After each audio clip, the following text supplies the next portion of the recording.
बॅनरवर photo नाही, सभेला निमंत्रण नाही. महेश शिंदेंच्या वक्तव्याने राजकीय वर्तुळात चर्चा. सातारा जिल्ह्याच्या राजकारणात मोठा पॉलिटिकल ट्विस्ट समोर आला आहे.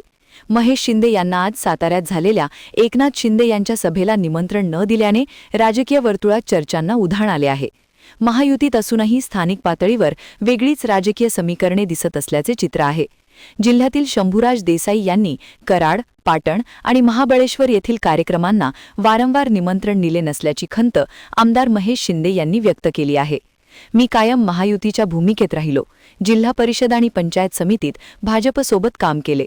मात्र स्थानिक शिवसेनेने राष्ट्रवादीसोबत जाणे पसंत केले. त्यामुळेच कदाचित माझा फोटो बॅनरवर लावला गेला नाही असा थेट आरोपही त्यांनी केला.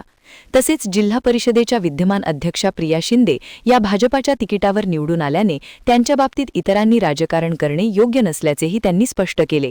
दरम्यान मी माझ्या स्वतःच्या ताकदीवर निवडून येतो, कुणाच्या आधारावर नाही. आणि एकनाथ शिंदे ज्या दिवशी मला बोलावतील त्याच दिवशी मी त्यांच्या वाटेवर जाईन, असे स्पष्ट विधान करत आमदार महेश शिंदे यांनी राजकीय वर्तुळात नवा ट्विस्ट निर्माण केला आहे. या घडामोडींमुळे सातारा जिल्ह्यातील महायुतीत अंतर्गत मतभेद उघड होत असल्याची चर्चा आता जोर धरू लागलीय.